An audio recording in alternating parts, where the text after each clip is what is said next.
नमस्कार दोस्तों, concept plus academy के ई लर्निंग प्रोग्राम में आपका स्वागत है। दोस्तों, इस वीडियो में हम बात करेंगे 1D मोशन या सरल रेखा में गति के बारे में। स्ट्रेट लाइन में मोशन कैसे होती है और उनसे जुड़े हुए जो कॉन्सेप्ट है उनको क्लियरिटी से समझेंगे और साथ में एग्ज़ाम में कैसे क्वेश्चन आएंगे उस पर भी अपना पूरा फोकस रहेगा। दोस्तों, आइए शुरू करते हैं। मोशन इन स्ट्रेट लाइन, सरल रेखा में गति।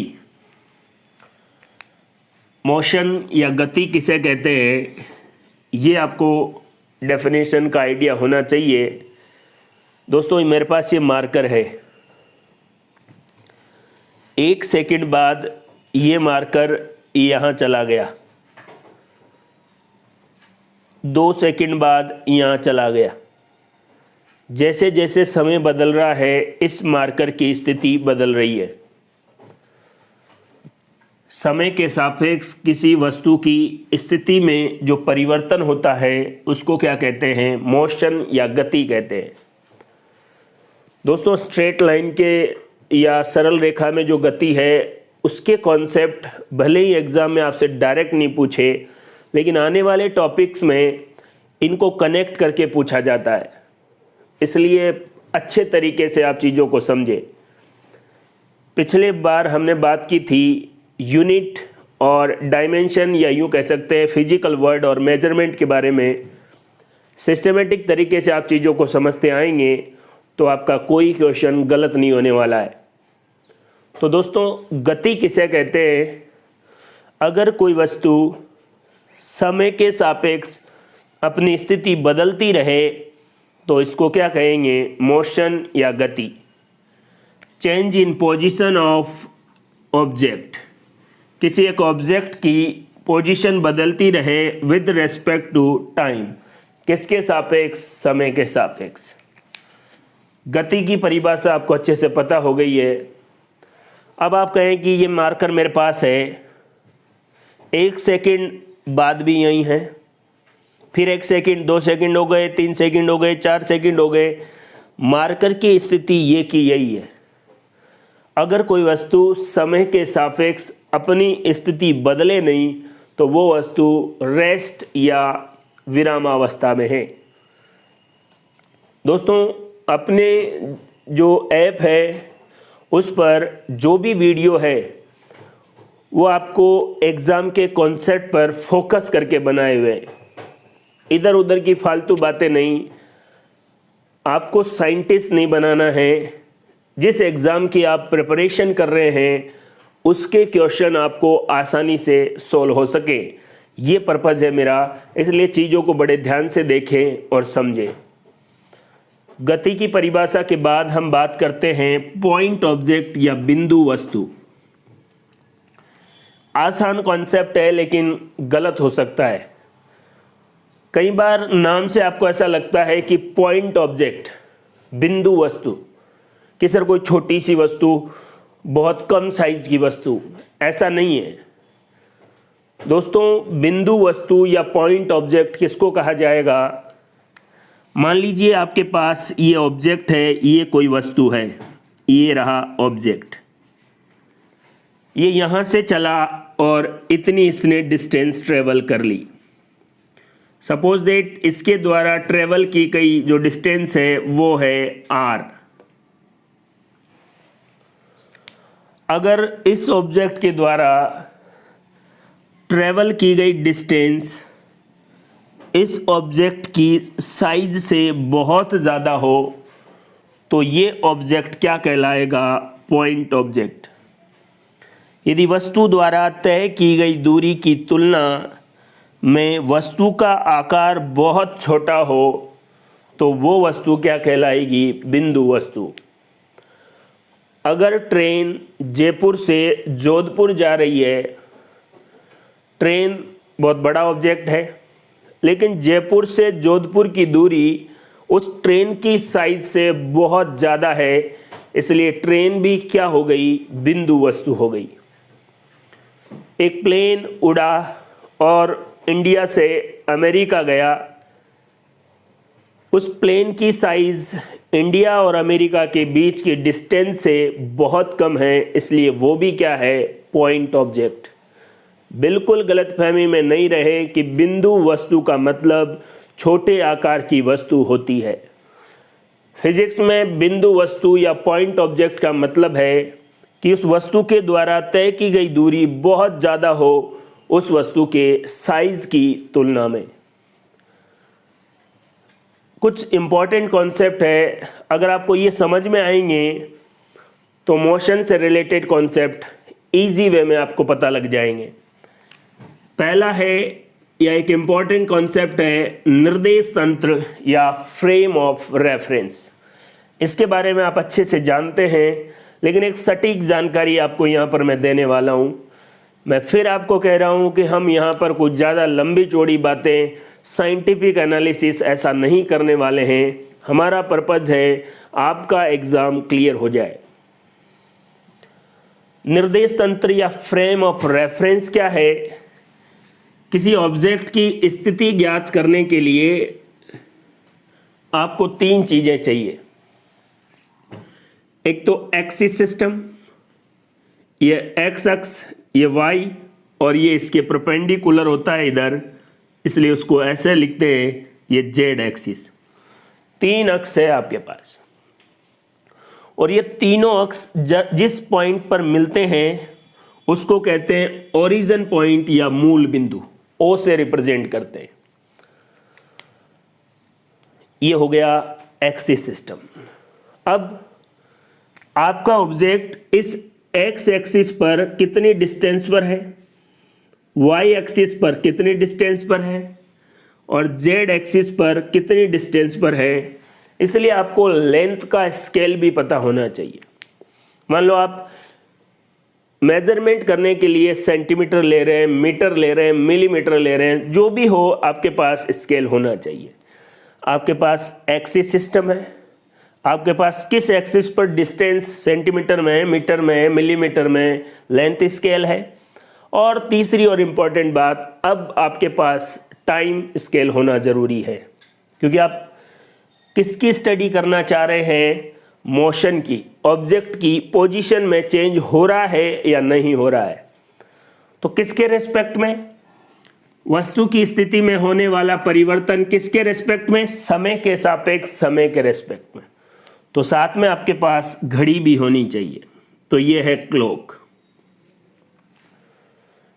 अगर ये तीनों चीजें आपके पास है तो इसको कहा जाएगा फ्रेम ऑफ रेफरेंस या निर्देश तंत्र। किसी फ्रेम ऑफ रेफरेंस के लिए आपको तीन चीजें होनी जरूरी है, एक्सिस सिस्टम, लेंथ स्केल और टाइम स्केल। अगर आपको क्या करना हो, किसी ऑब्जेक्ट की मोशन के बारे में जानकारी चाहिए तो। अब देखिए, ये नाम आपने सुना होगा। देखो, कोऑर्डिनेट सिस्टम भी यही है, एक्सिस सिस्टम, और उसमें जो स्केल है, जो भी आप मेजरमेंट कर रहे हैं पोजीशन को, तो इसके लिए जो निर्देश तंत्र है वो है कार्टेशियन कोऑर्डिनेट सिस्टम। ये यहाँ से कितनी डिस्टेंस पर है उसके बारे में बताएगा। एक और सिस्टम होता है polar coordinate system. Polar coordinate system x axis से ऑब्जेक्ट कितने कोण पर है, वाई से कितने कोण पर है, जेड से कितने कोण पर है। अगर कोण के रेस्पेक्ट में ऑब्जेक्ट की पोजीशन मेजरमेंट की जाए, पोजीशन का पता लगाया जाए, तो वो क्या कहलाएगा? Polar coordinate system. लेकिन फिजिक्स में ज़्यादातर आपके लिए क्या इस्तेमाल होगा? Cartesian coordinate system. दोस्तों, कोऑर्डिनेट सिस्टम और साथ में आपके पास घड़ी हो, क्लॉक हो, तो दोनों को मिला के क्या कहा जाएगा? फ्रेम ऑफ रेफरेंस या निर्देश तंत्र। निर्देश तंत्र दो मैंने आपको बता दिए, Cartesian coordinate system, polar coordinate system. आप अपने लेवल पे भी निर्देश तंत्र तैयार कर सकते हैं, लेकिन फिजिक्स में ज़्यादातर कार्टेशियन कोऑर्डिनेट सिस्टम का ही यूज होता है। ये एक्स एक्सिस, ये वाई, और इसके लंबवत जेड एक्सिस, तीनों अक्ष जहाँ पर मिलते हैं वो है ओ। ये है कोऑर्डिनेट सिस्टम, अब वस्तु की पोजीशन समय के सापेक्ष बदलेगी, इसलिए समय को मेजर करने के लिए भी हमारे पास क्लॉक होनी चाहिए। अगर ये दोनों चीजें हैं तो क्या हो गया, फ्रेम ऑफ रेफरेंस। निर्देश तंत्र से जुड़ी हुई एक और इंपॉर्टेंट बात यह है कि आपको दो बातें लिखी मिलेगी, जड़त्वीय निर्देश तंत्र और अजड़त्वीय निर्देश तंत्र। इनर्शियल कोऑर्डिनेट सिस्टम और नॉन इनर्शियल कोऑर्डिनेट सिस्टम। ज़्यादा महत्वपूर्ण ये दोनों हैं। देखो ये सिंपल सी बात है, तीन चीज़ें आपके पास होनी चाहिए। कोऑर्डिनेट सिस्टम के साथ साथ आपके पास समय को मेजर करने के लिए घड़ी है, तो दोनों को मिला के फ्रेम ऑफ रेफरेंस या निर्देश तंत्र कह रहे हैं। अब बड़ी बात यह है कि दो प्रकार का है, जड़त्वीय और अजड़त्वीय। ये क्या होता है, इसको भी समझना बहुत जरूरी है। इनर्शियल और नॉन इनर्शियल। दोस्तों आपको पता है न्यूटन का फर्स्ट लॉ, ये देखिए। वैसे अपन आगे न्यूटन्स के लॉ के बारे में अच्छे से बात करेंगे। अगर किसी निर्देश तंत्र में न्यूटन के पहले नियम का पालन हो रहा है तो वो किस में आएगा, जड़त्वीय निर्देश तंत्र में। और अगर किसी सिस्टम या निर्देश तंत्र में, किसी निकाय में न्यूटन के फर्स्ट लॉ का पालन नहीं हो रहा है तो वो किस में आएगा, नॉन इनर्शियल या अजड़त्वीय निर्देश तंत्र में।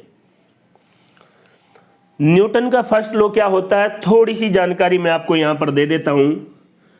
अगर किसी वस्तु पर बाहर से या बाह्य बल जो लगाया गया है अगर वो जीरो है तो उस वस्तु का त्वरण भी जीरो होगा और वस्तु विराम अवस्था में होगी।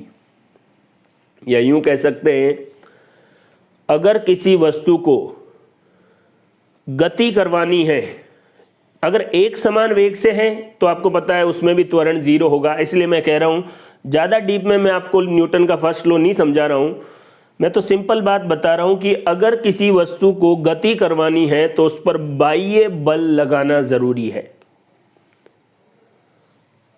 अब कोई वस्तु बाह्य बल के प्रभाव में गति कर रही है तो सिंपल सी बात है, उस पर न्यूटन का लॉ लागू होगा। देखिए, लेकिन जैसे आप बस में ट्रेवल कर रहे हैं, बस गति कर रही है, आप और आपकी पड़ोस की सीट में एक यात्री बैठे हैं, दोनों बैठे हैं। ड्राइवर ने अचानक ब्रेक लगाया और अचानक ब्रेक लगाने के बाद क्या होगा, आप आगे की तरफ जाके टकराएंगे। अब आप मेरे को ये बताइए कि आपके ऊपर बल किसने लगाया। आपके ऊपर कोई बल नहीं लगाया गया, फिर भी आप गति कर रहे हैं। हाँ, बस के ऊपर रिटार्डेशन या मंदन बल लगा ब्रेक के द्वारा, वो हम मानते हैं कि उस पर एक ऋणात्मक बल लगा जो उसको रोक रहा है। लेकिन आपके ऊपर तो कोई बल नहीं लगा था, फिर भी आप आगे जाके टकरा रहे। किस निर्देश तंत्र में आएंगे, अजड़त्वीय निर्देश तंत्र में, क्योंकि अब न्यूटन का फर्स्ट लॉ लागू नहीं होता।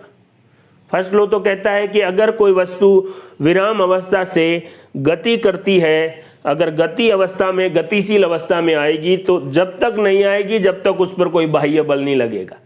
और आप बैठे थे, आप पर कोई बल नहीं लगा और आप आगे की तरफ आ गए।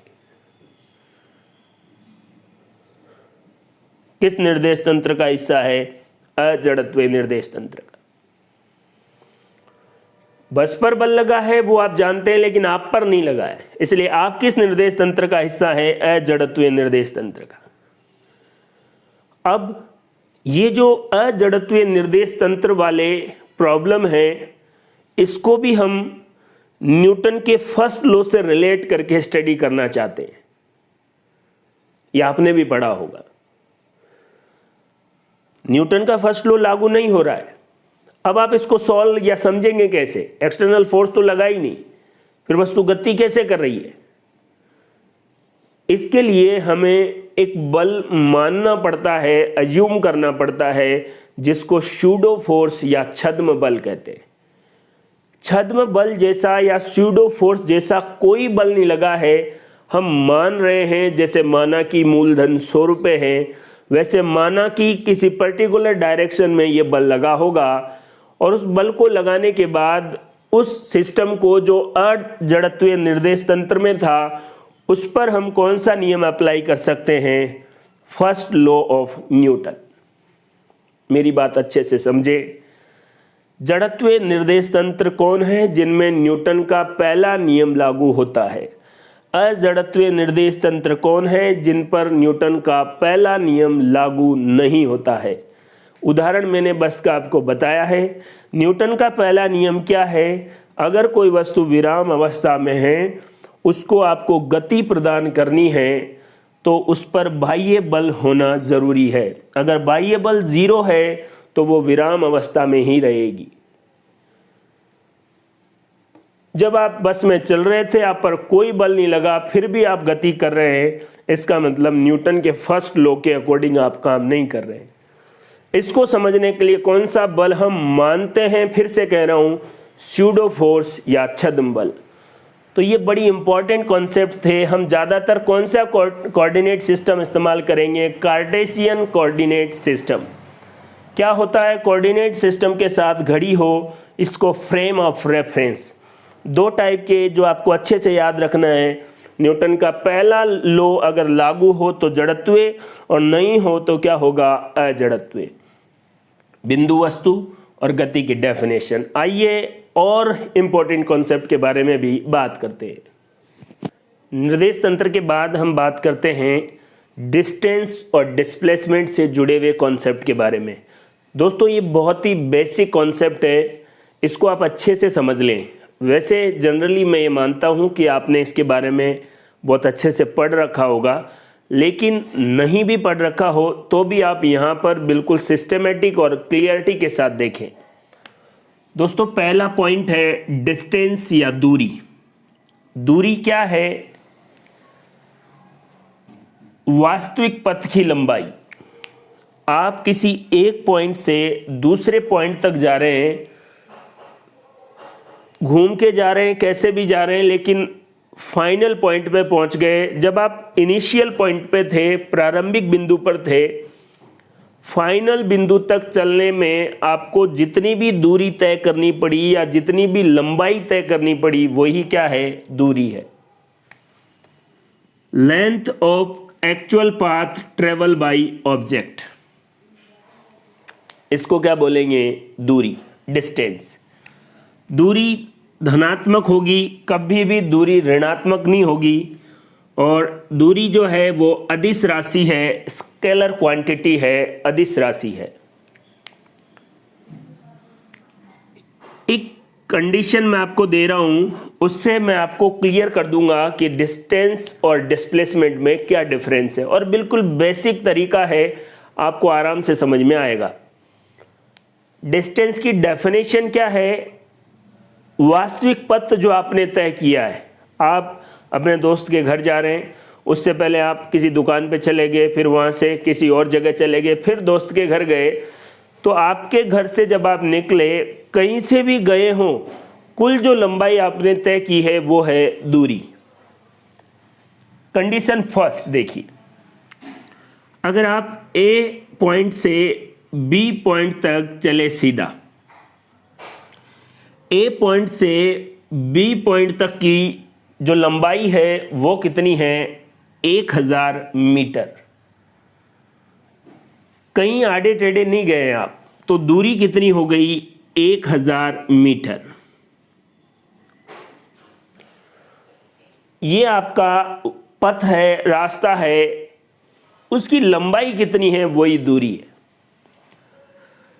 कंडीशन 2 में मैंने आपको क्या बताया कि आप ए पॉइंट से बी पॉइंट पे गए, जिसकी लंबाई 1000 मीटर है, और उस बी पॉइंट से वापस इसी रास्ते एक पॉइंट सी पर आए। बी से लेकर सी तक का लंबाई जो है वो है 250 मीटर।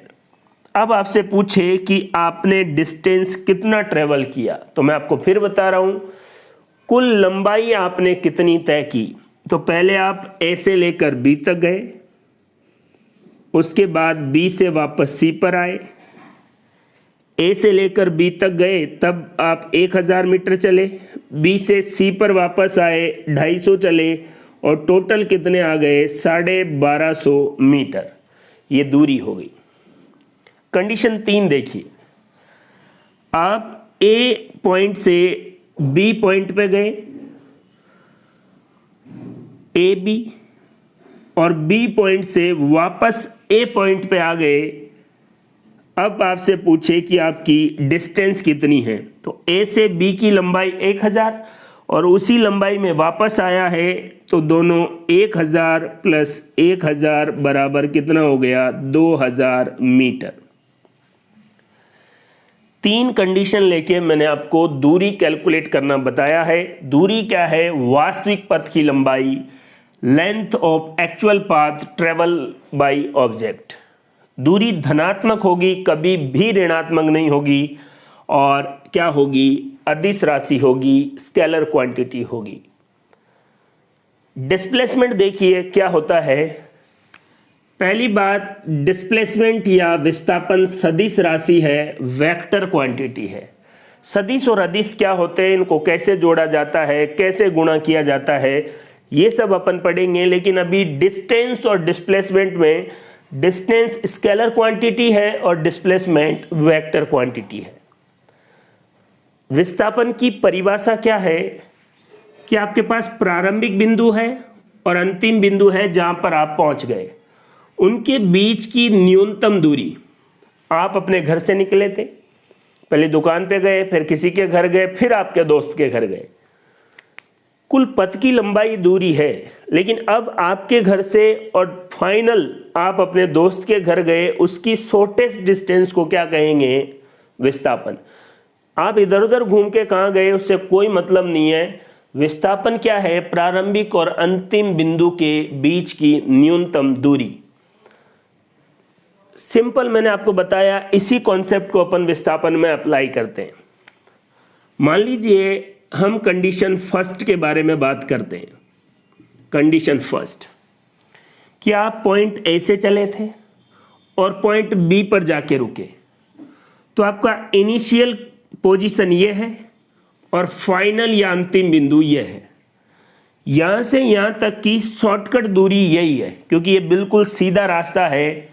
इसलिए कंडीशन फर्स्ट में अगर आपको डिस्प्लेसमेंट कैलकुलेट करना हो तो जवाब कितना हो गया, 1000 मीटर। यहां से आपको एक और बात पता लगी कि देखो इस कंडीशन में डिस्टेंस भी कितना है 1000 मीटर और डिस्प्लेसमेंट भी कितना है 1000 मीटर। तो एक चीज तो आपको पता लग गई कि दूरी और विस्थापन क्या हो सकते हैं, बराबर हो सकते। ये देखिए, आपसे कोई पूछे क्या दूरी और विस्थापन, उनका परिमाण, मैग्नीट्यूड बराबर हो सकता है, बिल्कुल बराबर हो सकता है। ये देखिए हमने करके दिखाया। कंडीशन 2, व्यक्ति ए से बी पर गया और बी से वापस सी पर आ गया। इस कंडीशन में इनिशियल पॉइंट जो है वो तो है ए इनिशियल, बी पर भले ही वो जाके आया है लेकिन अब वो यहां पर है, इसलिए फाइनल पॉइंट क्या हो गया, सी। और विस्थापन क्या है, इनिशियल और फाइनल के बीच की शॉर्टेस्ट डिस्टेंस। वहां तक जाने का कोई मतलब नहीं है। अब आपको आई और एफ के बीच दूरी कितनी है, ए से लेकर सी तक। तो ए से लेकर बी तक कितना था 1000, बी से लेकर सी तक कितना था 250। 1000 में से 250 घटा देंगे तो जो डिस्प्लेसमेंट है वो कितना आ जाएगा, 750 मीटर। क्योंकि इनिशियल और फाइनल पॉइंट के बीच की शॉर्टेस्ट डिस्टेंस के बारे में बात कर रहे हैं। अब वो इनिशियल पॉइंट से कितना दूर है हमें मतलब नहीं है, वहां तक जाके आया है। तो 1000 में से 250 घटा देंगे तो कितना आ जाएगा, 750 मीटर। सेकंड कंडीशन से हमें यह पता लगा कि जो दूरी है वो ज़्यादा होती है किससे? विस्थापन से। दूरी कितनी थी? 1250 और डिस्प्लेसमेंट या विस्थापन कितना आया? 750। कंडीशन 3 देखिए। कंडीशन 3 में हम कह रहे हैं कि वो ए से बी तक गया और बी से वापस ए पर आ गया। इनिशियल यहां से स्टार्ट हुआ था और वापस जाके यहीं आ गया, तो फाइनल भी यहीं है। इनिशियल और फाइनल के बीच का डिस्टेंस कितना है? कुछ नहीं है, जहां गया था वहीं वापस आ गया। इसलिए इस कंडीशन में डिस्प्लेसमेंट कितना होगा? 0। इससे आपको यह भी पता लग गया कि डिस्प्लेसमेंट की वैल्यू 0 हो सकती है। दोस्तों, मैं 0 मीटर चला, डिस्टेंस कभी भी 0 नहीं हो सकती, लेकिन डिस्प्लेसमेंट क्या है? 0 हो सकती है। डिस्प्लेसमेंट और डिस्टेंस दोनों क्या हो सकती है? बराबर हो सकती है। डिस्टेंस ज़्यादा होती है डिस्प्लेसमेंट से। ये 3 कंडीशन आपको पता लगी। बिल्कुल ईजीएस्ट फॉर्म में मैंने आपको बताया है ताकि आपको अच्छे से चीज़ें समझ में आए। ये डिस्टेंस है और ये डिस्प्लेसमेंट है। इन तीनों कॉन्सेप्ट को मैंने यहां पर लिखा है, देखिए। डिस्प्लेसमेंट या विस्थापन का जो परिमाण है, जो मैग्नीट्यूड है, वो दूरी से हमेशा छोटा होगा या दूरी के बराबर होगा। कभी भी विस्थापन दूरी से ज़्यादा नहीं हो सकता, ये बात याद रख लें दोस्तों। और सिंपल सी अपन नॉर्मल लाइफ में भी कहें कि मैं शॉर्टकट जाना चाह रहा हूं, तो शॉर्टकट कभी भी उसकी एक्चुअल जो लेंथ है उससे ज़्यादा नहीं होगा। फिर वो शॉर्टकट कहाँ हुआ? बराबर हो तो भी चलेगा। विस्थापन और दूरी बराबर हो सकते हैं, दूरी का मान ज़्यादा होगा विस्थापन से, विस्थापन का मान कभी भी दूरी से ज़्यादा नहीं होगा। ये बात याद रख लें आप। डिस्प्लेसमेंट दूरी से ज़्यादा नहीं हो सकता। किसी भी ऑप्शन में ये देखें, उसको तुरंत गलत कर दें। आपसे कोई पूछे कि क्या डिस्प्लेसमेंट का मान दूरी से ज़्यादा हो सकता है? बिल्कुल नहीं हो सकता, ऐसा हो ही नहीं सकता। केवल ये कंडीशन हो सकती है, बराबर हो सकता है, कम हो सकता है, 0 भी हो सकता है। तो डिस्प्लेसमेंट 0 हो सकती है, प्लस में हो सकती है, और डायरेक्शन अपोजिट हो तो माइनस में भी हो सकती है। लेकिन डिस्टेंस पॉजिटिव में ही होगी, 0 भी नहीं होगी और नेगेटिव भी नहीं होगी। ये देखिए, ये मैंने आपको एक्सप्लेन कर दिया है।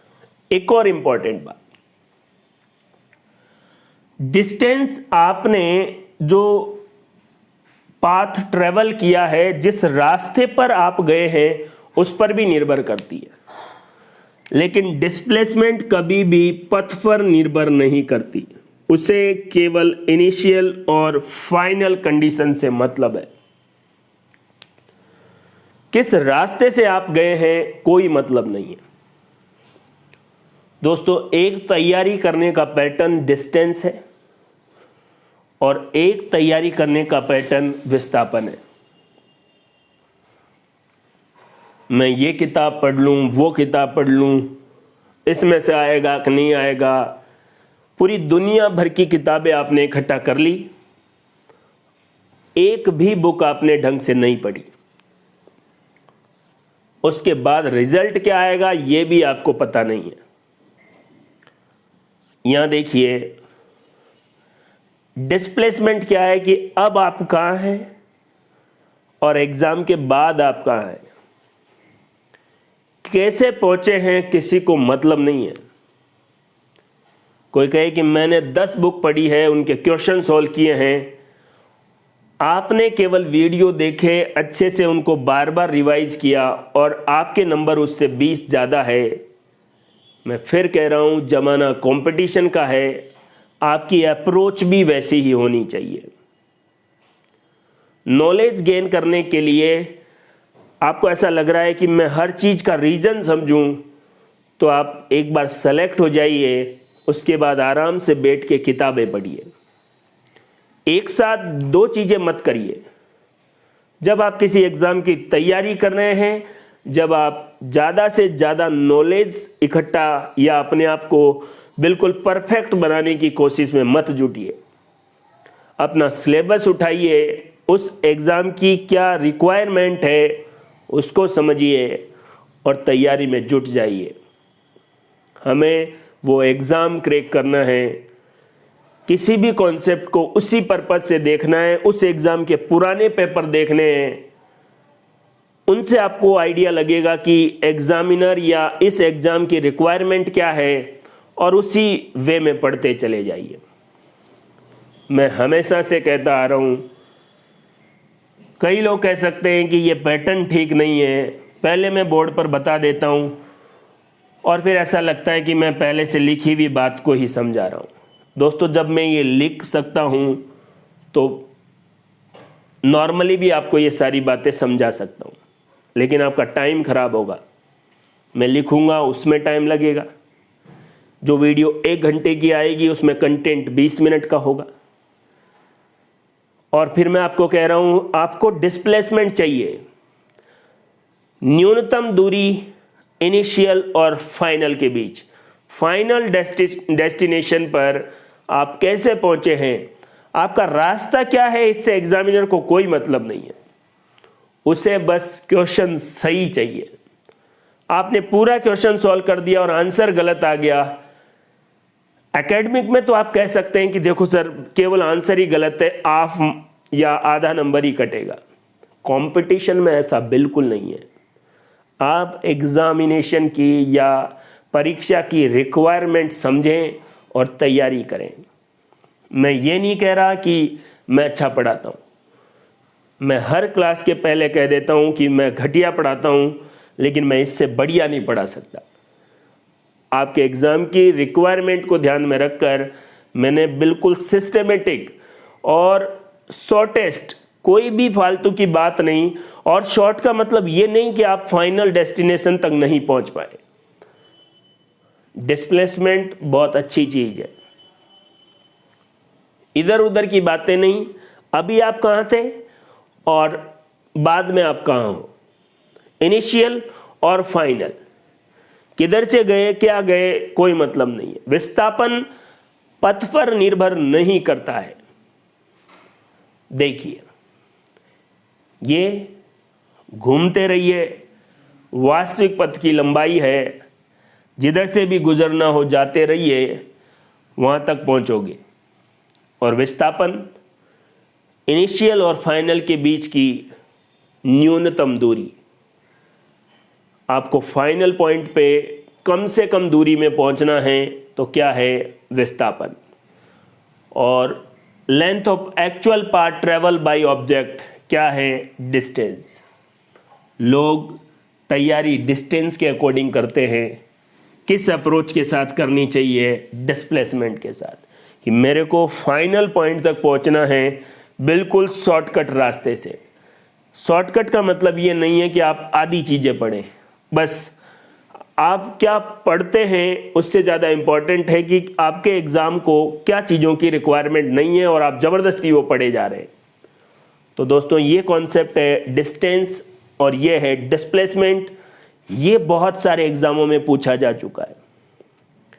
विस्थापन का मान दूरी से कम हो सकता है, बराबर हो सकता है, कभी भी दूरी से ज़्यादा नहीं होगा। विस्थापन 0 प्लस और माइनस हो सकता है। विस्थापन का मान पथ पर निर्भर नहीं करता है। और विस्थापन कौन सी राशि है, सदिश राशि है।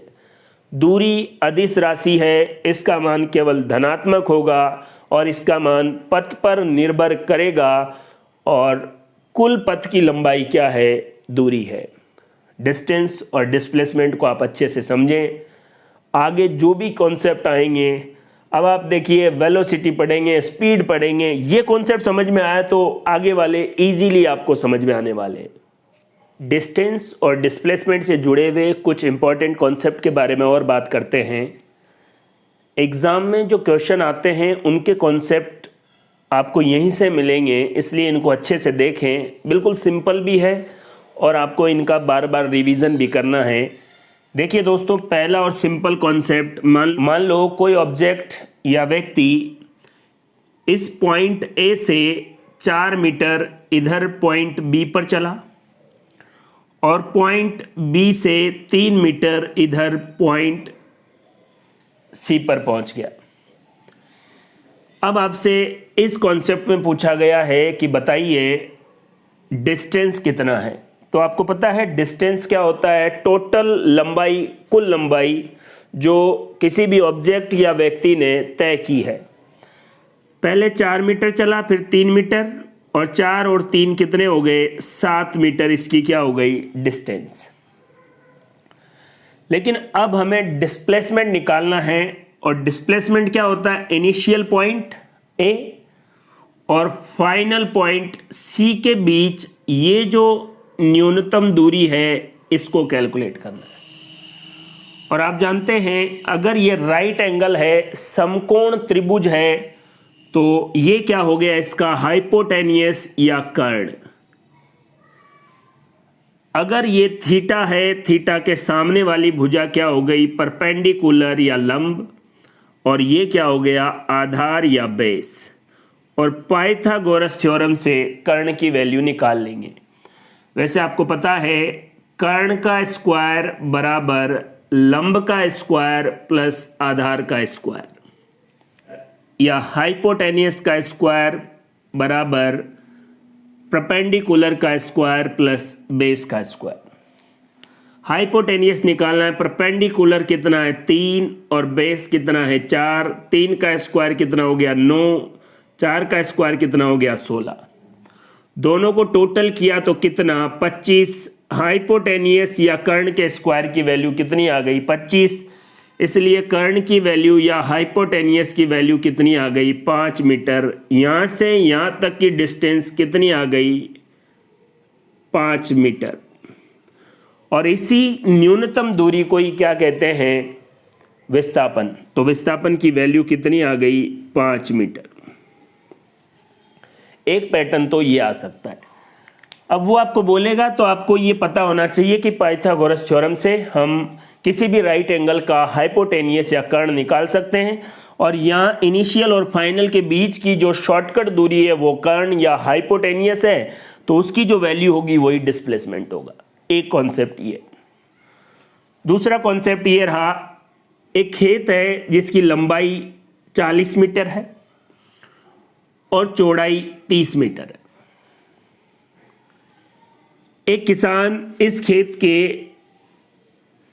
2.5 चक्कर या 2.5 साइकिल या चक्र लगाता है, तो बताइए उस किसान द्वारा तय की गई डिस्टेंस और डिस्प्लेसमेंट। देखिए, मान लीजिए किसान यहां से चलना शुरू हुआ और ये इसका इनिशियल पॉइंट है आई। यहां चलेगा 40, फिर 30, फिर 40 और फिर 30, वापस यहां आ जाएगा। ये एक चक्र हो गया।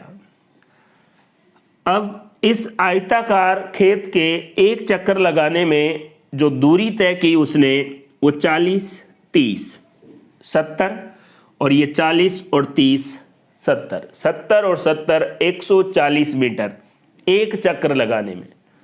वैसे तो आप जानते हैं कि इसको क्या कह सकते हैं, 2 गुणा लंबाई प्लस चौड़ाई। तो लंबाई प्लस चौड़ाई को 2 से मल्टीप्लाई करेंगे तो 40 और 30, 70, 2 से मल्टीप्लाई की 140। ये सिंपल बात है, लेकिन फिर भी मैं आपको बता रहा हूं। एक चक्र में कितना, 140 मीटर। 2 चक्कर में कितना हो जाएगा, 140 और 140, 280 मीटर। और एक फिर उसके बाद ये आधा चक्कर लगा रहा है, मतलब यहां फाइनल डिस्टेंस या फाइनल पॉइंट ये है। तो 140 एक चक्र की है तो उसको 2.5 से मल्टीप्लाई कर लेंगे। 2 चक्कर में कितना हो गया 280, और 280 में कितना जोड़ देंगे, आधे चक्र का 70, और इसको ऐड कर लेंगे तो कितना आ जाएगा 0, 5 और 3, 350 मीटर क्या आ गया, डिस्टेंस ट्रेवल की है उस किसान ने। कितने चक्कर लगाने में, 2.5 चक्कर लगाने में। एक चक्कर लगाने में 140 मीटर, फिर दूसरे में 140 और तो 280, और तीसरा आधा ही कंप्लीट किया, इसलिए 40 और 30 70, और कितना हो गया 350 मीटर। लेकिन ये पूछे कि उस किसान का डिस्प्लेसमेंट या विस्थापन बताओ। विस्थापन क्या है, इनिशियल पॉइंट और फाइनल पॉइंट के बीच की न्यूनतम दूरी। हमें मतलब नहीं है कितने चक्कर लगाए, पहले यहाँ था अब यहाँ है और इसकी शॉर्टकट दूरी यह है। फिर वही क्या हो गया है, राइट एंगल या समकोण त्रिभुज, ये 40 है और ये 30 है, तो ये कर्ण की वैल्यू क्या हो जाएगी, विस्थापन। जब 4 और 3 कितना था 5, तो 40 और 30 कितना हो, ये वैल्यू कितनी हो जाएगी 50 मीटर। ताकि आपको कैलकुलेशन करके दिखाने की जरूरत नहीं पड़े, डिस्प्लेसमेंट कितना आ गया 50 मीटर। कहने का मतलब चक्कर लगाने से डिस्टेंस पर फर्क पड़ेगा, डिस्प्लेसमेंट तो इनिशियल और फाइनल के बीच की शॉर्टेस्ट डिस्टेंस है। सर्कल वाले में एक वृत्तीय क्षेत्र में देख लीजिए, एक ग्राउंड है जिसकी त्रिज्या 35 मीटर है। एक धावक 3.5 चक्कर लगाता है इसके, तो बताइए डिस्टेंस कितना होगा। आपको पता है वृत्त के लिए इस पूरे की लंबाई परिधि होती है 2πr। 2π कितना है 22/7, और r कितना बता रखा 35, 7 पंजे 35, और कितना हो गया 44 को 5 से मल्टीप्लाई कर लें और कितना आ जाएगा 220 मीटर। एक चक्कर लगाने में इस मैदान में 220 मीटर लगेंगे उस धावक को। कितने चक्कर लगा रहा है 3.5, तो एक चक्र में 220, फिर 220, फिर 220, और फिर आधा ही चक्कर लगा रहा है। सपोज करें वो यहाँ से शुरू किया इनिशियल पॉइंट, तो आधा चक्र उसका यहाँ से यहाँ तक हो जाएगा। ये इसका क्या हो गया फाइनल पॉइंट। आधा कितना हो गया 110, 0 कितना हो गया 7, और ये भी कितना हो गया 6 और 1 7, 770 मीटर इसकी क्या हो गई डिस्टेंस। इस धावक ने जब 3.5 चक्कर लगा लिए, एक चक्कर में कितनी डिस्टेंस होगी वो हम 2πr या परिधि से कैलकुलेट कर लिए, और 3.5 चक्कर लगाने में कितनी डिस्टेंस हो गई 770 मीटर। लेकिन डिस्प्लेसमेंट फिर वही, हमें मतलब नहीं है, हमें तो इनिशियल और फाइनल पॉइंट के बीच की न्यूनतम दूरी, और ये न्यूनतम दूरी यहाँ से लेकर यहाँ तक है, जो त्रिज्या की 2 गुनी या डायामीटर या व्यास है। 35 का 2 गुना कितना हो गया 70 मीटर। कई बार यूं भी पूछ लेता है डिस्प्लेसमेंट और डिस्टेंस का अनुपात बताइए। वो चीजें आप जब दोनों ही कैलकुलेट कर लेंगे तो कुछ भी पूछे। ये सर्कुलर फॉर्म में या रेक्टेंगुलर फॉर्म में, ट्रायंगुलर, कैसे भी आपको पूछा जाए आप बड़ी क्लियरिटी के साथ चीज़ों को देखेंगे। एक बड़ा इंपॉर्टेंट कॉन्सेप्ट है, उसको भी आप यहां अच्छे से समझ लें। अगर कोई ऑब्जेक्ट यहां से चला और यहां आ गया एक वृत्ताकार पथ में, ये इसका इनिशियल पॉइंट है ए और इसका फाइनल पॉइंट है बी, और यहां से यहां तक जब ये चला तो कितना कोण बना दिया इसने थीटा। अब मान लीजिए थीटा कितना बना 60 डिग्री, और इस वृत्त की त्रिज्या कितनी है 42 सेंटीमीटर। देख लीजिए। फिर आपसे पूछे कि डिस्टेंस कितना ट्रेवल किया यहां से लेकर यहां तक। आप जानते हैं ये जो डिस्टेंस हुई यहां से लेकर यहां तक, ये क्या है आर्क है, चाप है।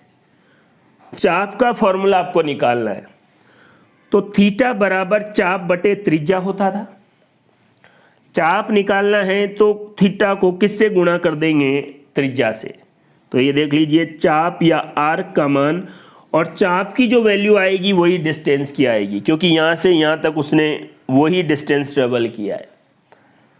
अब आर कितना है 42 सेंटीमीटर, थीटा कितना है, अब यहाँ थीटा 60 डिग्री है। अब अगर आपको डिस्टेंस निकालना है या चाप की लेंथ निकालनी है, चाप की लंबाई निकालनी है, तो थीटा पाई के रेस्पेक्ट में होना चाहिए। तो आप जानते हैं 180 डिग्री बराबर क्या होता है पाई, तो 1 डिग्री बराबर क्या होगा पाई बटे 180, तो 60 डिग्री बराबर क्या होगा, उसको मल्टीप्लाई कर लेंगे और पाई बटे कितना आ जाएगा 3। वैसे भी आपको आइडिया है पाई बराबर 180, 2 पाई बराबर 360, तो 60 डिग्री बराबर कितना हो जाएगा पाई बटे 3। तो ये हो गया पाई बटे 3, और इससे ये कट जाएगा कितनी बार 14 बार। 14 इंटू पाई की वैल्यू 22 बटे 7, और ये कितना हो गया 44 मीटर क्या हो गया डिस्टेंस हो गई, चाप की लंबाई हो गई। इस कॉन्सेप्ट में चाप की लंबाई 44 सेंटीमीटर आ गई। कैसे निकाला एक बार फिर बता रहा हूं, जो थीटा दे रखा है उसको पाई की फॉर्म में कन्वर्ट कर लो। पाई बराबर 180 डिग्री होता है, 60 डिग्री जो है वो कितना हो गया पाई बटे 3, और त्रिज्या आपको बता रखी है। चाप की लंबाई निकालने के लिए त्रिज्या गुणा कोण, चाप की लंबाई आ गई, क्योंकि आप जानते हैं कोण बराबर चाप बटे त्रिज्या होता है। डिस्टेंस कितनी आ गई 44 सेंटीमीटर। लेकिन आप ये समझिए कि वृत्ताकार पथ में ये ऐसे घूम के आता है इधर। अब ये आपसे इसी में डिस्प्लेसमेंट पूछे, विस्थापन पूछे, तो ये यहां से शॉर्टकट दूरी होगी। ये कैसे निकालें? किसी वृत्ताकार पथ में जो चाप था ए बी, वो निकालने के लिए तो अपने पास यहां पर फॉर्मूला है, लेकिन विस्थापन ए से लेकर बी तक की शॉर्टकट दूरी कैसे निकालें, इसके लिए आपको अभी फॉर्मूला याद कर लेना है। जब मैं आपको वेक्टर पढ़ाऊंगा तब बताऊंगा ये फॉर्मूला आया कहां से। लेकिन अभी फिलहाल क्या कर लें, आप ये फॉर्मूला याद कर लें। अगर आपको किसी वृत्तीय पथ में डिस्टेंस और डिस्प्लेसमेंट, अगर चाप की लंबाई भी दे रखी है तो भी डिस्प्लेसमेंट पूछा गया है, तो आपको देखिए 2r कितना है 42 सेंटीमीटर, और साइन थीटा कितना है, यहां पर पाई की फॉर्म में बदलने की जरूरत नहीं है। ट्रिग्नोमेट्री में थीटा की वैल्यू कितनी है 60, तो उसका आधा कितना हो गया 30। साइन 30 की वैल्यू कितनी होती है 1/2, और आंसर कितना आ गया 42 सेंटीमीटर। यहां से लेकर यहां तक की न्यूनतम दूरी 42, और ये जो डिस्टेंस है वृत्ताकार पथ में ये है 44। मैंने आपको जितने भी कॉन्सेप्ट आपके एग्जाम में पूछे जा सकते हैं डिस्टेंस और डिस्प्लेसमेंट में, उनकी कैलकुलेशन करके आपको अच्छे से समझा दिए। इससे बाहर आपके एग्जाम में कोई भी कॉन्सेप्ट नहीं आएगा। बस थोड़ा सा टफ अगर आपको ये लग रहा है तो इसको आप 1-2 बार देख लें, इस फॉर्मूले को याद कर लें। अगर किसी वृत्तीय पथ में इनिशियल और फाइनल पॉइंट के बीच की न्यूनतम दूरी निकालनी है 2r साइन थीटा बाई कितना हो जाएगा 2। यहाँ 60 डिग्री दे रखा था, इसलिए वैल्यू कितनी आ गई 42 सेंटीमीटर। इस फॉर्मूले का इस्तेमाल देखो यहां पर देखिए, यहां से इनिशियल और ये फाइनल, त्रिज्या कितनी है 35, साइन ये पूरा जो है कितना हो गया 180, और 180/2 कितना हो गया 90, और साइन 90 की वैल्यू क्या होती है 1, तो ये पूरे की वैल्यू 1, और 35 को 2 से गुणा करेंगे तो कितना आ गया 70 मीटर। इस वाले को आप व्यास से भी और आप चाहते हैं कि ये तो हो गया चाप की लंबाई, ये देख लीजिए चाप की लंबाई, और ये क्या हो गई विस्थापन। इस फॉर्मूले से भी वही वैल्यू आएगी। डिस्टेंस भी आप इससे निकाल सकते हैं कि त्रिज्या कितनी है 35 और थीटा कितना है। अगर पूरे एक चक्कर का निकालना है तो उसको 2 पाई, वहां से आपको एक चक्कर का पता लग जाएगा, उसको 3.5 से मल्टीप्लाई कर लें। ये फॉर्मूला किसी वृत्तीय पथ में दो बिंदुओं के मध्य विस्थापन निकालने के लिए 2r sin θ/2 कैसे आया, जब वेक्टर पढ़ेंगे तब मैं आपको और एक्सप्लेन करूंगा। अभी आप इसको केवल याद रखें। तो ये थे डिस्टेंस और डिस्प्लेसमेंट से जुड़े हुए इंपॉर्टेंट कॉन्सेप्ट। अगर आपको डिस्टेंस और डिस्प्लेसमेंट के बारे में अच्छे से जानकारी है और उससे जुड़े हुए कॉन्सेप्ट से जो क्वेश्चन बनेंगे वो आप आराम से सॉल्व कर पाते हैं, तो स्पीड और वेलोसिटी से रिलेटेड क्वेश्चन में आपको कोई प्रॉब्लम नहीं होने वाली है। इनकी केवल आपको डेफिनेशन याद रखनी है, और डेफिनेशन ही नहीं, इससे जुड़े क्वेश्चंस भी हम बात करेंगे। यहाँ पर जो भी डेफिनेशन मैंने लिख रखी है उसमें सबसे पहले मैं आपको काम की बात बता देता हूँ। वैसे अपन सिस्टमेटिक जब पढ़ेंगे तो एक एक चीज़ को क्लियर करते चलेंगे, लेकिन फिर भी मैं मानता हूँ कि इन पूरी बातों में आपको इसका मतलब पता होना चाहिए। दोस्तों ये है यूनिफॉर्म सर्कुलर मोशन, एक समान वृत्ताकार गति, यूनिफॉर्म सर्कुलर मोशन। ये देखिए इसमें क्या होता है कि कोई भी ऑब्जेक्ट एक निश्चित चाल से एक फिक्स स्पीड से ऐसे सर्कुलर पाथ में घूम रहा होता है। इसकी स्पीड फिक्स है, निश्चित है, एक समान चाल है। ये देखिए, तो अगर आपसे कोई पूछे कि यूनिफॉर्म सर्कुलर मोशन में चाल क्या है समान, तो ये किसका एग्जाम्पल है, यूनिफॉर्म स्पीड का। लेकिन देखिए ये वस्तु जब गोल घूमेगी तो निश्चित समय बाद में इसकी दिशा बदल जाती है। और आपको पता है कि डिस्प्लेसमेंट वेक्टर क्वांटिटी है, सदिश राशि है, और जब डिस्प्लेसमेंट वेक्टर क्वांटिटी है तो वेलोसिटी भी क्या है, वेग भी क्या है, सदिश राशि है, वेक्टर क्वांटिटी है, तो उसका मान भी बदलेगा। यूनिफॉर्म सर्कुलर मोशन चाल के आधार पर कैसा है, यूनिफॉर्म स्पीड, लेकिन डायरेक्शन बदल रही है, इसलिए ये किसका एग्जाम्पल है, वेरिएबल वेलोसिटी का। एक वृत्ताकार पथ में एक समान चाल से कोई वस्तु गति कर रही है तो सिंपल सी बात है, चाल एक समान है लेकिन उसका वेग बदलता रहेगा। इसलिए जब चाल एक समान है तो त्वरण के बारे में हम बात करेंगे, लेकिन ये ऐसा एग्जाम्पल है जिसमें चाल एक समान है लेकिन वेग बदल रहा है, और वेग में परिवर्तन की दर को क्या कहते हैं, त्वरण। तो इसमें क्या उपस्थित होगा, त्वरण या एक्सेलरेशन। ये स्लाइड मैंने आपको बताने से पहले मैंने जो मेन बात बता दी है कि यूनिफॉर्म सर्कुलर मोशन में यूनिफॉर्म स्पीड होती है, वेरिएबल वेलोसिटी होती है और एक्सेलरेशन उपस्थित होता है। अगर कोई वस्तु एक समान चाल से चल रही है और कोई आपसे पूछे कि उसमें त्वरण होगा क्या, तो आपके दिमाग में आएगा कि जब चाल एक समान है तो वेग भी एक समान होगा। लेकिन ये कब होगा, जब वस्तु एक सीधी रेखा में गति कर रही हो।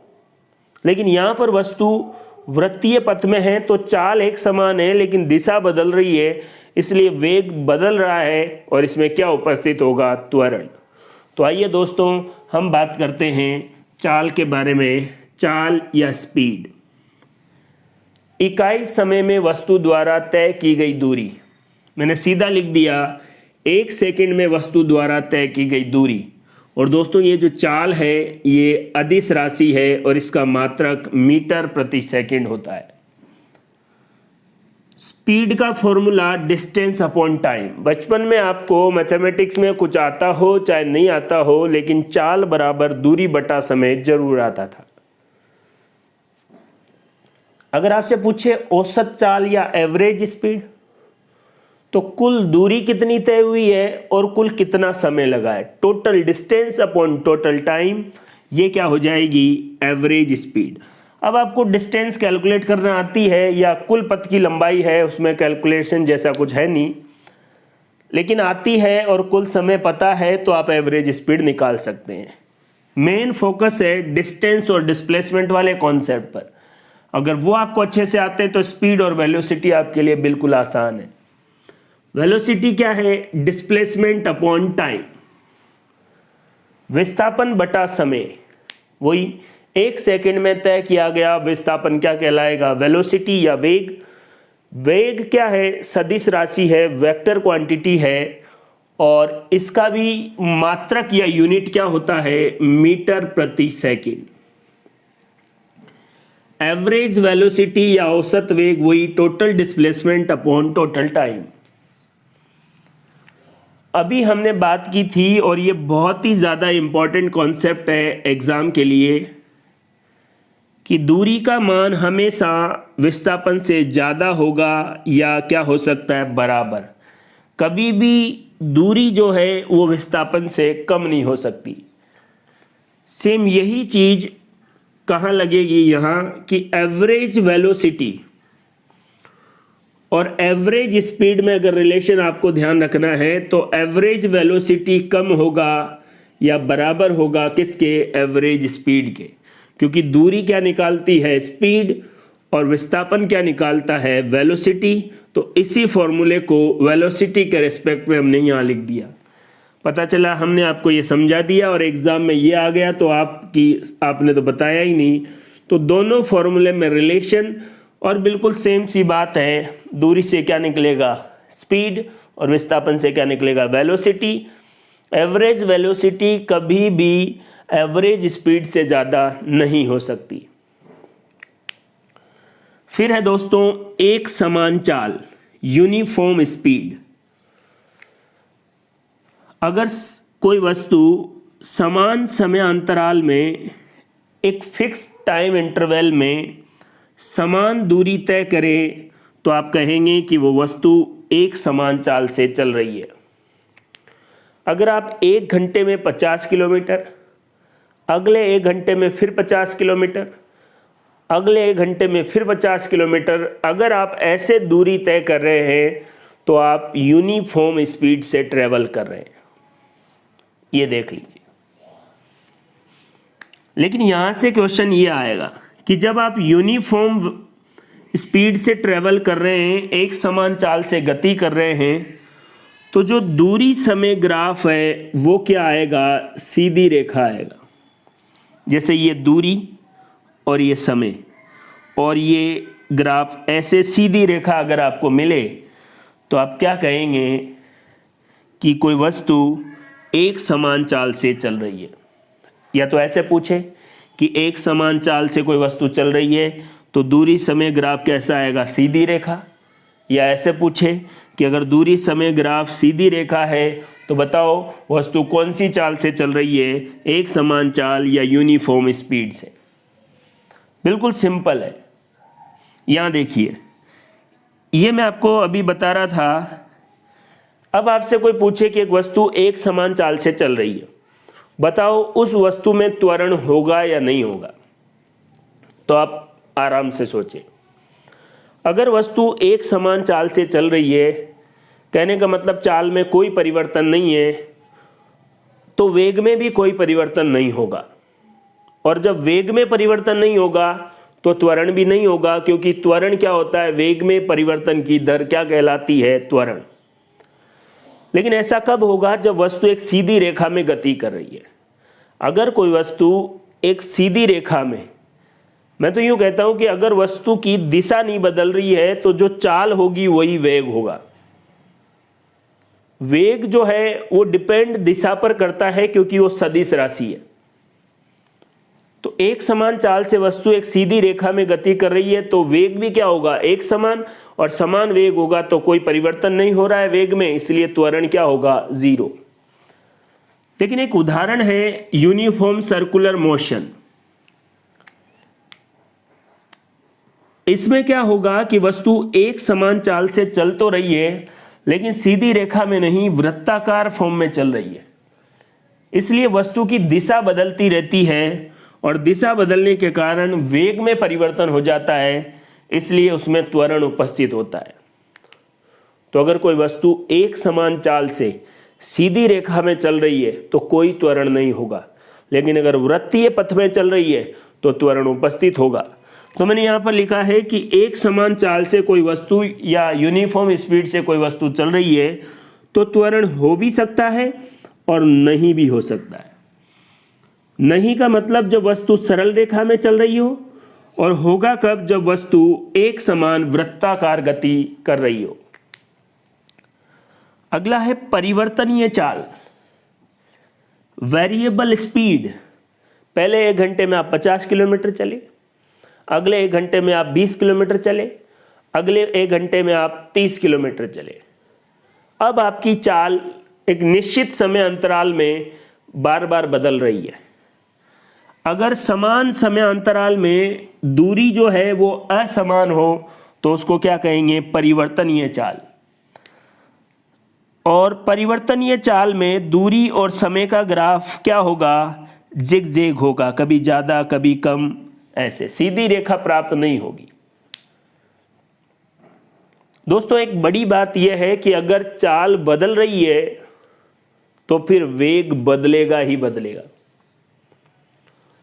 और वेग बदलेगा या परिवर्तित होगा तो त्वरण क्या होगा, उपस्थित होगा। 100% त्वरण उपस्थित होगा अगर कोई वस्तु असमान चाल या परिवर्तनीय चाल या वेरिएबल स्पीड से गति कर रही है।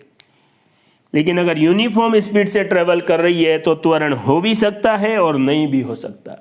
और होगा कब, जब वस्तु वृत्ताकार पथ में गति कर रही हो। इधर देखिए, एक समान वेग, यूनिफॉर्म वेलोसिटी, वही समान समय अंतराल में समान विस्थापन तय करें।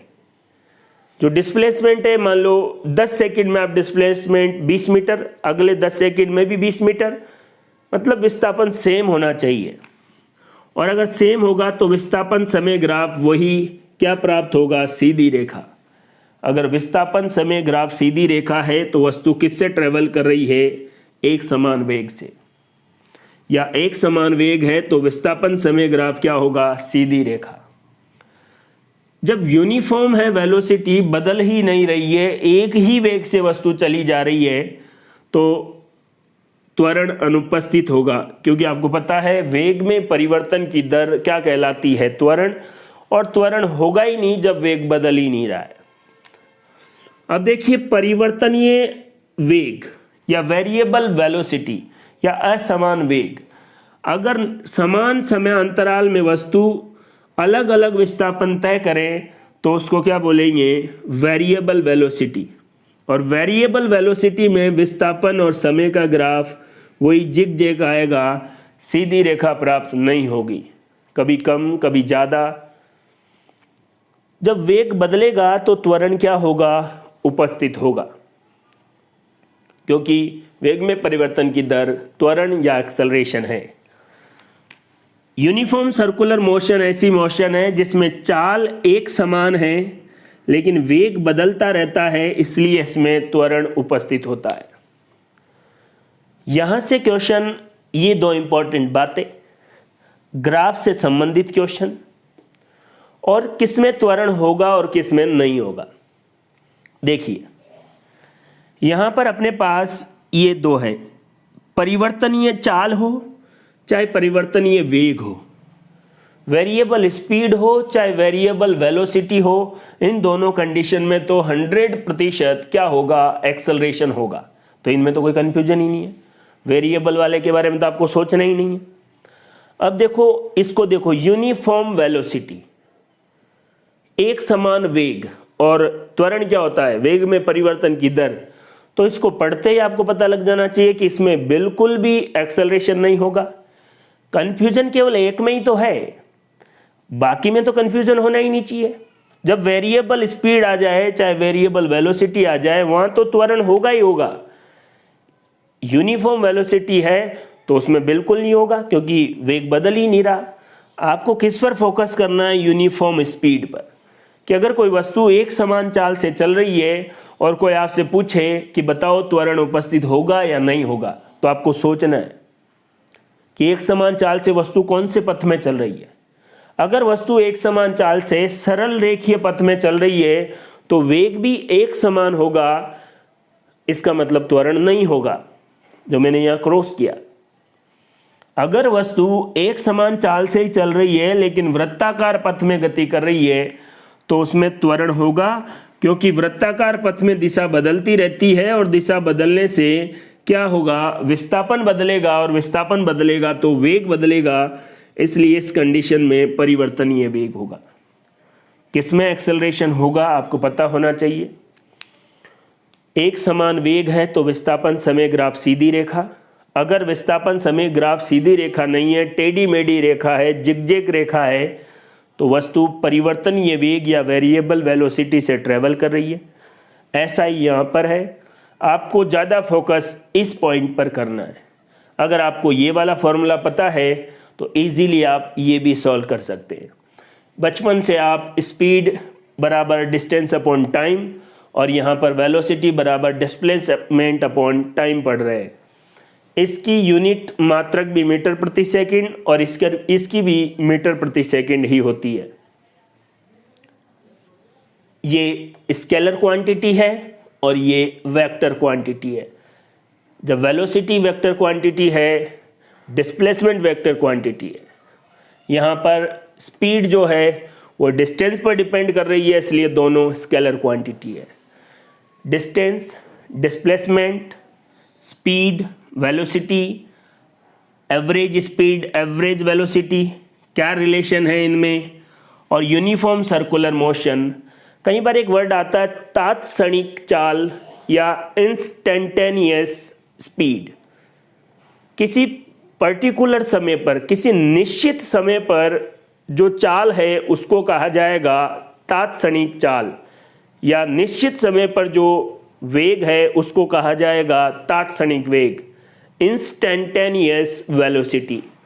यहाँ पर हमने एवरेज वेलोसिटी और एवरेज स्पीड के बारे में बात की है। दोस्तों, average speed total distance upon total time, average velocity total displacement upon total time. ये आप जानते हैं कि औसत चाल बराबर कुल दूरी बटे कुल समय और औसत वेग बराबर कुल विस्थापन बटे कुल समय।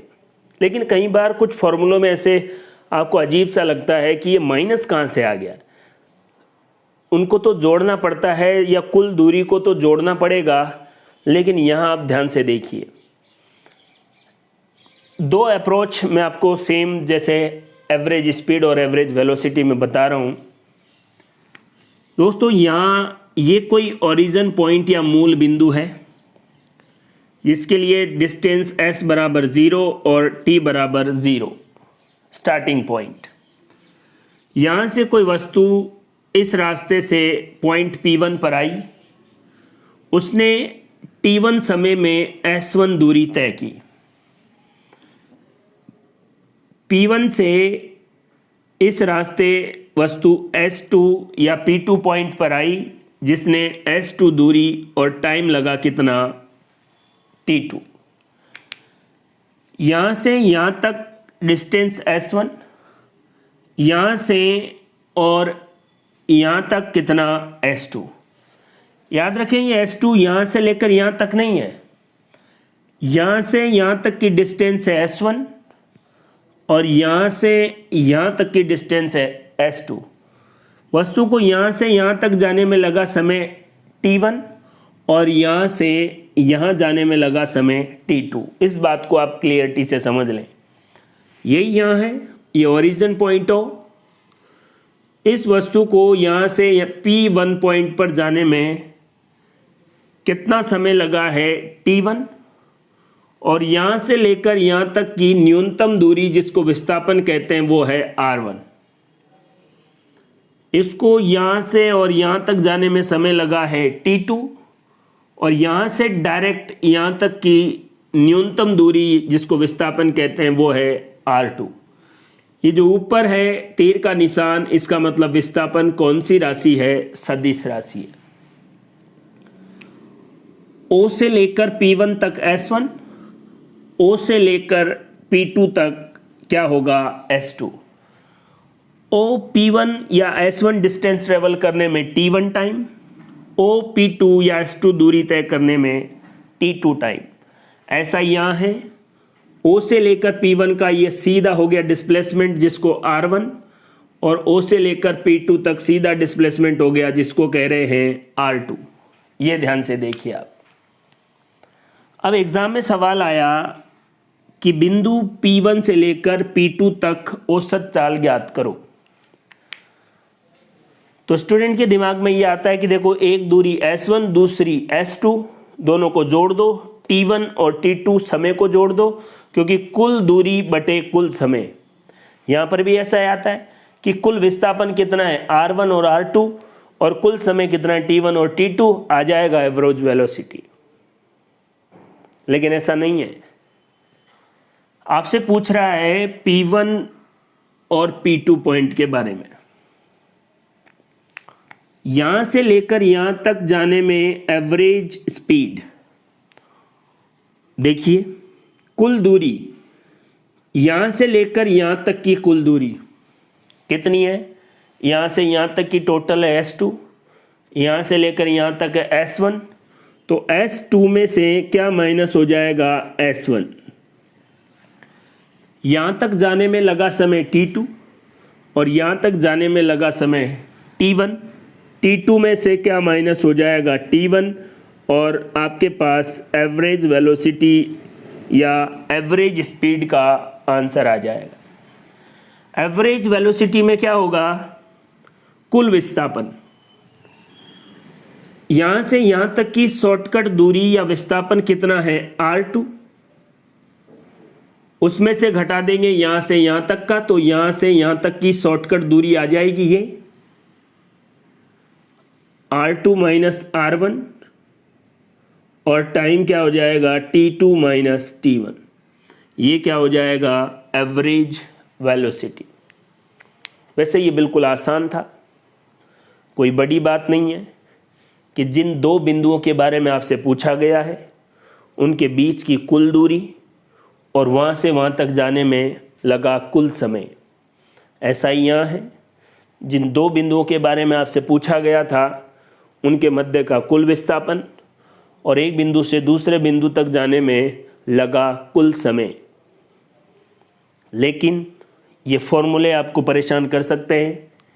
आपको ऐसा लगता है कि दो दूरियां थी S1 और S2, कुल दूरी में टोटल होना चाहिए था, लेकिन वो यहाँ से बात नहीं कर रहा है, वो केवल P2 की बात नहीं कर रहा है, वो बोल रहा है P1 से P2 तक जाने में औसत चाल और औसत वेग बताइए, तो फॉर्मूले आपके पास है।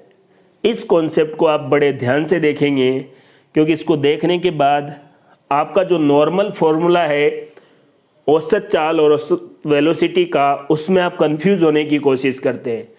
ये ऐसा नहीं है, ये यहाँ से मूल बिंदु से बात नहीं कर रहा है, कुछ पर्टिकुलर पॉइंट्स की। तो नॉर्मल मैथमेटिक्स का यूज़ करके अपने पास ये क्या है?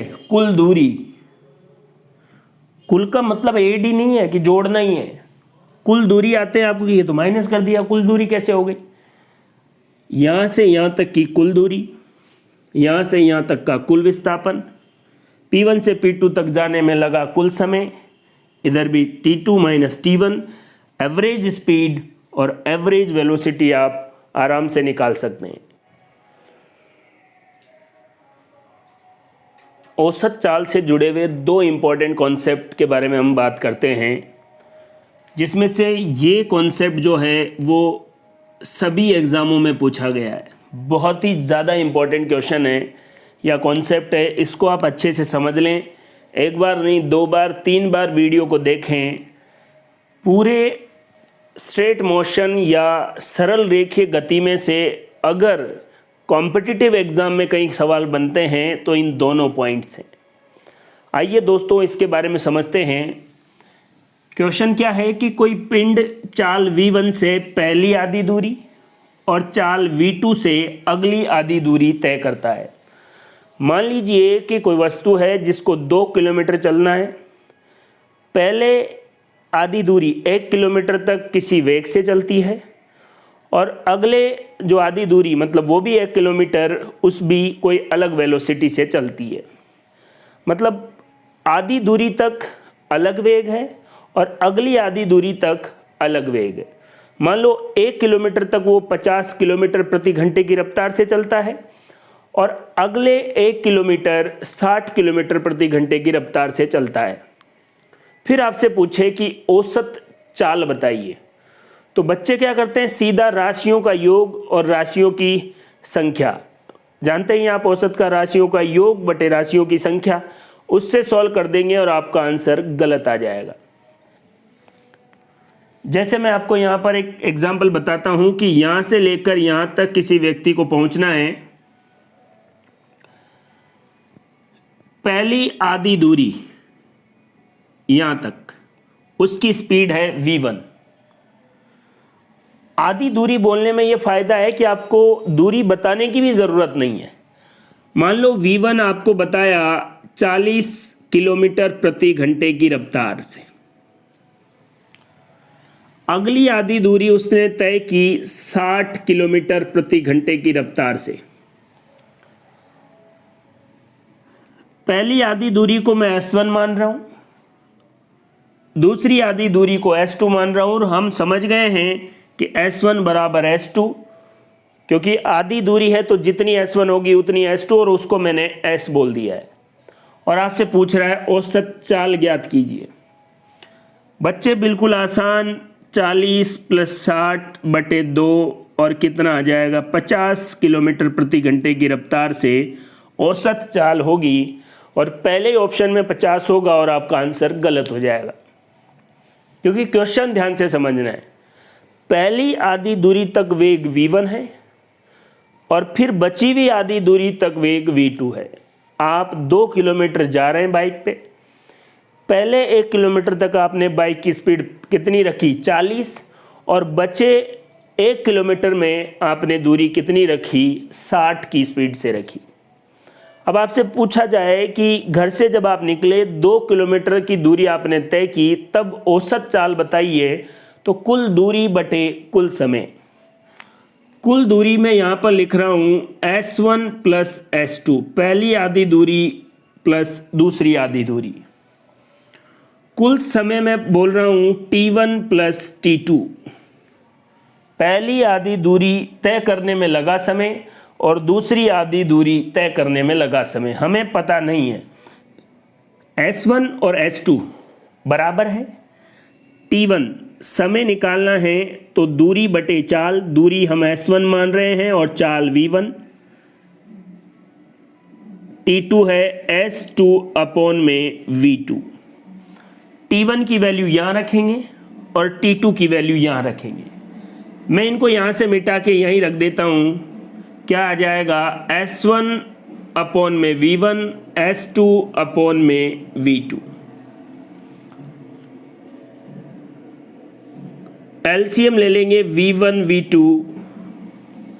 अगर आप एक बात ध्यान से समझें तो S1 जितना है उतना ही S2 है, दोनों बराबर हैं। अगर मैं इसको S बोल दूं तो कैलकुलेशन करना आसान हो जाएगा। तो क्या हो जाएगा, देखो v1 से v1 cancel, S v2 plus S v1। अब ये ऊपर चला जाएगा तो S1 और S2 दोनों बराबर हैं, तो इसको भी अपन और आसान बना लेते हैं। जब दोनों बराबर है और एक को S भी कह सकते हैं तो दोनों क्या हो गई 2S। ये ऊपर चला जाएगा इसलिए v1 v2 और नीचे S कॉमन ले लेते हैं v2 प्लस v1। S से S कट गया और आपके पास फॉर्मूला 2v1 v2 अपॉन में v1 प्लस v2 आ जाएगा। ये देख लीजिए दोस्तों, ये फॉर्मूला आ गया औसत चाल का। कब? जब सवाल ये पूछे कि पहली आधी दूरी तक स्पीड ये थी और बची हुई आधी दूरी तक स्पीड ये थी। कुल दूरी को इसने दो भागों में बांट दिया। देखिए 2, स्टार्टिंग में कितना था 40, फिर कितना है 60, 60 और 40 कितना हो गया 100, और आंसर कितना आ गया 48 किलोमीटर प्रति घंटे की रफ्तार। आपका आंसर गलत हो जाता अगर आपको ये फॉर्मूला पता नहीं होता। तो एक बार फिर कह रहा हूँ, पहली आधी दूरी और दूसरी आधी दूरी में अगर वेग दे रखा हो तो औसत चाल या स्पीड दे रखी हो तो average speed 2v1 v2 upon में v1 प्लस v2। बहुत ही ज़्यादा इम्पोर्टेंट है ये सवाल। क्वेश्चन भी मैंने आपको बता दिया है। पहली आधी दूरी 40 की स्पीड से, दूसरी आधी दूरी 60 की स्पीड से, तो average speed 2v1 v2 upon में v1 प्लस v2। अगर क्वेश्चन ऐसे दिया जाए कि कोई पिंड t1 समय के लिए v1 चाल से और t2 समय के लिए v2 चाल से गति करता है, तो औसत चाल बताओ। अब आपको दूरी नहीं बोल रहा है कि 1 घंटे तक 40 की स्पीड से चला और बचे 2 या फिर 2 घंटे तक 60 की स्पीड से चला। बताओ 3 घंटे में औसत चाल ज्ञात करो। तो आपको पता है कुल दूरी यहाँ से यहाँ तक मैंने फिर से S1 और S2, मान लो पहले समय में या T1 समय में तय की गई दूरी S1 और T2 समय में तय की गई दूरी S2। कुल दूरी बटे कुल समय से ये फॉर्मूला। T1 और T2 आपको गिवन है। S1 दूरी बराबर चाल गुणा समय, तो V1 T1 यही सेम फॉर्मूला। तो क्या आ जाएगा V1 T1 V2 T2 upon में T1 प्लस T2। इस फॉर्मूले से आप एवरेज स्पीड निकाल लेंगे। इसी क्वेश्चन को अगर ऐसे मॉडिफाइड करें कि पहले आधे समय में, मान लो आपको किसी पर्टिकुलर जगह जाने में 4 घंटे लगते हैं, पहले 2 घंटे में आपने 40 की स्पीड से बाइक चलाई, बचे हुए 2 घंटे में 60 किलोमीटर प्रति घंटे की स्पीड से बाइक चलाई। तो बताओ औसत स्पीड कितनी है? अगर समय आधा आधा है तो T1 बराबर T2, और अगर ये बराबर होगा तो हम क्या कर सकते हैं, V1 जैसे इसको T मान लें, V इसको भी T, और ये क्या हो जाएगा 2T। V1 यहाँ से मैं T कॉमन ले लेता हूँ, V1 प्लस V2 और 2T कैंसिल हो गया, V1 प्लस V2 अपॉन में 2। जो एवरेज आप निकालना चाह रहे थे, मान लो पहले 2 घंटे तक वो 40 से चला, दूसरे में 60 से चला, तो एवरेज कितना हो गया 50 किलोमीटर प्रति घंटे की। ये तब है जब वो कह रहा हो कि कुल समय में से आधा समय इस स्पीड से और आधा समय इस स्पीड से। अगर कुल दूरी की आधी दूरी के बारे में बात कर रहा हो कि आधी दूरी तक वेग v1 और आधी दूरी तक वेग v2, तो ये फॉर्मूला। और कुल समय की बात कर रहा हो और आधे समय तक वेग v1 और बचे हुए आधे समय तक वेग v2, तो फॉर्मूला क्या हो जाएगा v1 प्लस v2 अपॉन 2। अगर समय आधा आधा नहीं दे रखा है, पर्टिकुलर दे रखा है, जैसे पहले 1 घंटे तक ये, फिर बाद में 3 घंटे तक ये, तो फिर फॉर्मूला ये इस्तेमाल करेंगे। ये 2 कॉन्सेप्ट मैंने आपको अच्छे से बताने की कोशिश की है। आप बड़े अच्छे से इनको देखें, समझ में नहीं आए एक बार फिर से देखें, इससे जुड़े हुए क्वेश्चन सॉल्व करें। बहुत बार एग्ज़ाम में डिजिट भी चेंज नहीं हुई है, यही क्वेश्चन पूछा जाता है कि प्रथम आधी दूरी तक वेग या चाल 40 किलोमीटर प्रति घंटा है, अगली आधी दूरी तक 60 है, तो औसत चाल बताओ। अगर आधी आधी दूरी की बोल रहा है तो ये फॉर्मूला, यही क्वेश्चन कि प्रथम आधे समय तक चाल 40 है और अगले आधे समय तक चाल 60 किलोमीटर प्रति घंटा है, आधे आधे समय के लिए कह रहा हो तो ये फॉर्मूला, अगर समय आधा आधा नहीं दे रखा है तो ये रहा फॉर्मूला। इस तरीके से आप इस तरीके के कॉन्सेप्ट को और क्वेश्चन को आराम से सॉल्व कर सकते हैं। दोस्तों अब हम बात करते हैं एक्सेलरेशन या त्वरण के बारे में। आप जानते हैं त्वरण क्या है? Rate of change in velocity, वेग में परिवर्तन की दर त्वरण कहलाती है। एक निश्चित समय में वेग में कितना परिवर्तन हुआ है यही त्वरण है, एक्सेलरेशन है। त्वरण कौन सी राशि है? वेक्टर या सदिश राशि है और इसकी यूनिट मीटर पर सेकेंड स्क्वायर होती है।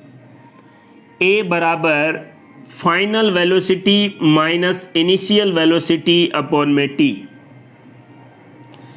एक इम्पॉर्टेंट नोट मैं आपको यहाँ बता देता हूँ, समझ में नहीं आए तो भी टेंशन लेने की ज़रूरत नहीं है।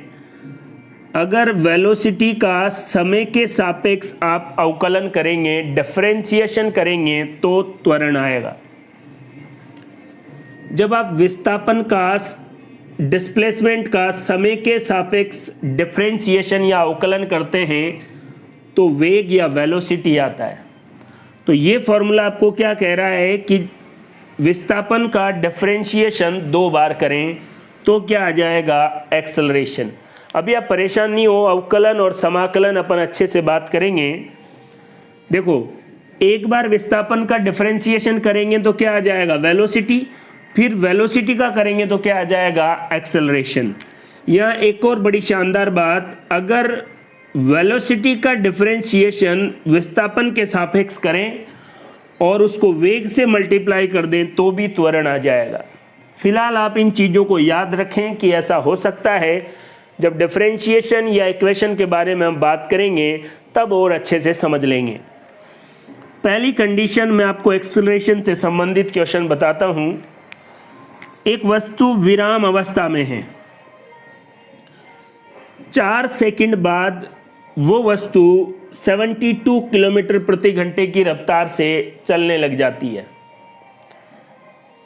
अगर वस्तु विराम अवस्था में है प्रारंभ में तो u का मान आप 0 समझे। कंफ्यूज होने की जरूरत नहीं है कि सर u तो गिवन ही नहीं है।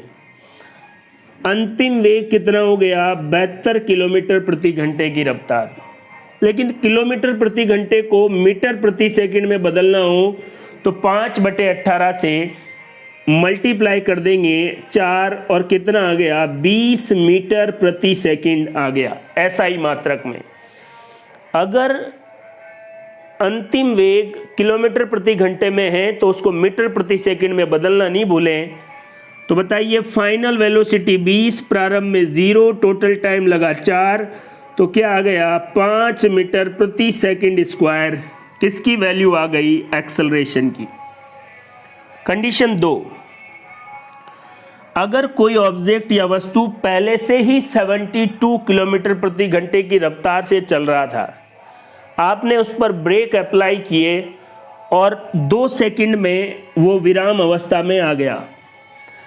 अब v की वैल्यू 0 है क्योंकि अंतिम वेग 0 हो गया। प्रारंभिक वेग कितना है? 72 किलोमीटर प्रति घंटे की रफ्तार। इसको 5/18 से मल्टीप्लाई करेंगे तो कितना आ जाएगा? 20 मीटर प्रति सेकंड। किस में? SI मात्रक में।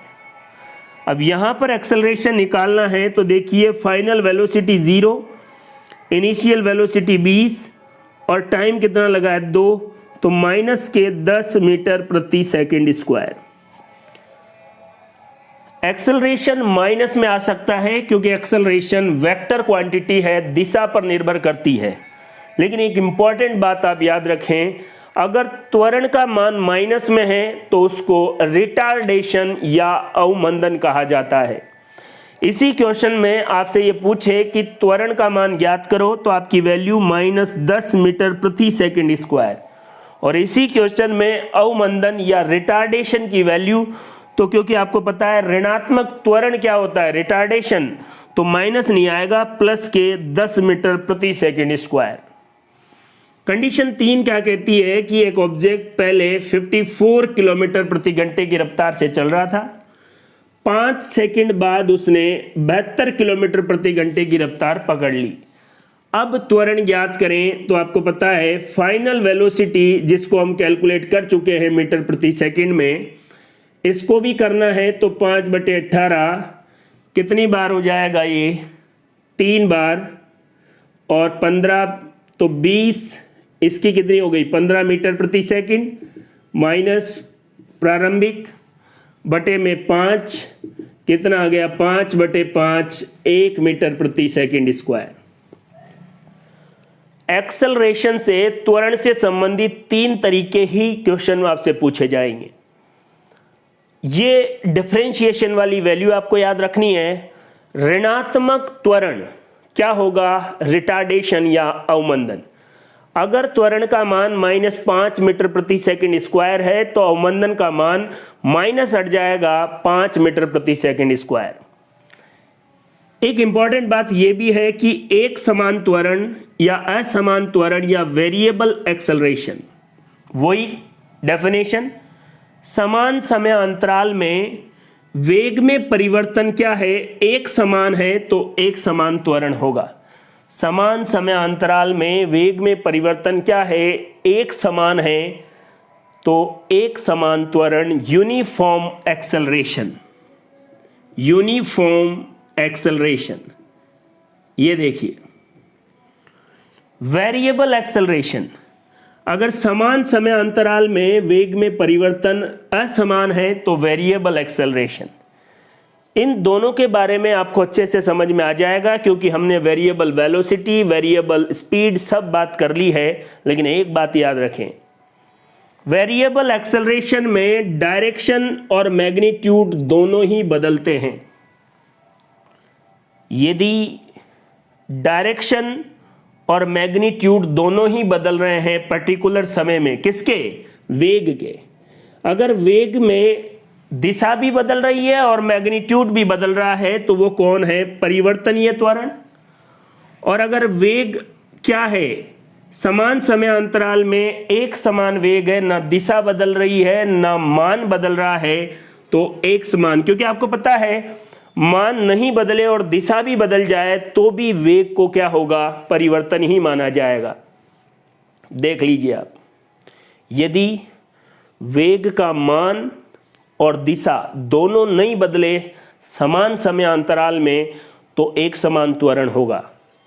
वेग का मान भी बदले, परिमाण भी बदले और दिशा भी बदले तो क्या हो जाएगा, परिवर्तनीय त्वरण।